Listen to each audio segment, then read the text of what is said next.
আসসালামু আলাইকুম এভরিওয়ান। আমাদের রেগুলার খাবারের মধ্যে সকালের খাবারটা একটু ভারী এবং হেলদি হওয়া প্রয়োজন। আর এই নাস্তাটা পারফেক্ট পদ্ধতিতে বানানোর জন্য টিপস সহ মেজারমেন্টও থাকবে। বাই দ্য ওয়ে, আমি রুমানা, আপনারা দেখছেন আরএস কুকিং। আর আজকের রেসিপি সকালের নাস্তা। সবার প্রথমে আলু সিদ্ধ নিয়ে নিলাম, ক্যাপসিকাম নিয়ে নিলাম, গাজর কুচি নিয়ে নিলাম। এরপর পেঁয়াজ কুচি দিচ্ছি, কুইব করে কেটে। অবশ্যই আপনারা পছন্দ মতো দিতে পারেন। একটু মরিচের গুঁড়া, সামান্য লবণ এবং আরও অ্যাড করলাম ভাজা জিরের গুঁড়া। সাথে আরও অ্যাড করলাম গুঁড়া দুধ।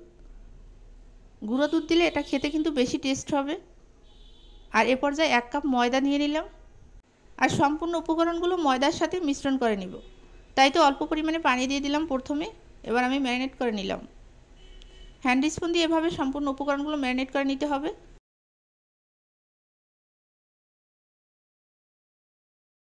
একদম পারফেক্ট পদ্ধতি ম্যারিনেট করা হয়ে গেছে। এখন আমি একটি ডিম দিয়ে দিচ্ছি। আপনারা চাইলে এখানে ডাবল ডিম দিতে পারেন, আমি একটা দিয়ে দিলাম। পরিমাণ অনুযায়ী ডিমটা বাড়িয়ে দিতে হবে। অবশেষে ধনিয়া পাতা দিয়ে দিলাম। ধনিয়া পাতা কুচি দিয়ে আবারও ম্যারিনেট করে নিচ্ছি। পারফেক্ট একটি ব্যাটার তৈরি করে নিলাম। ব্যাটারটা দেখেই বোঝা যাচ্ছে যে এটা কতটা টেস্ট হবে। ফাইনালি একটি প্যান বসিয়ে দিলাম আর ওপর থেকে দিয়ে দিলাম এখানে আমি ঘি দিয়ে অয়েল ব্রাশ দিয়ে এভাবে ব্রাশ করে নিলাম। আপনারা চাইলে তেলও ইউজ করতে পারেন এখানে। আর একটি চামচ দিয়ে এভাবে 1 চামচ করে নিয়ে নিলাম। চামচ দিয়ে দিলে হয় কি, এটা কিন্তু খুব সুন্দরভাবে ছড়িয়ে দেওয়া যায় এবং এটা অনেক ভালো হয়। আর একটু নিয়ে নিলাম, আমি একটু বড় করে সাইজটা দিব সেক্ষেত্রে। এখন আমি ঢাকনা দিয়ে দিলাম।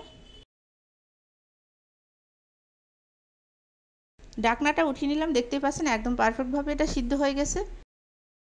আর রুটিগুলো অবশ্যই এপাশ ওপাশ করে ভালোভাবে পারফেক্ট পদ্ধতিতে ভাজতে হবে, যাতে করে ভিতরে কাঁচা না থেকে যায়। সে কারণে এখানে আপনি তেল দেন বা ঘি দেন, অল্প পরিমাণে দিবেন যাতে করে রুটিটা খুব সফট হয়। সেক্ষেত্রে লক্ষ্য রাখতে হবে।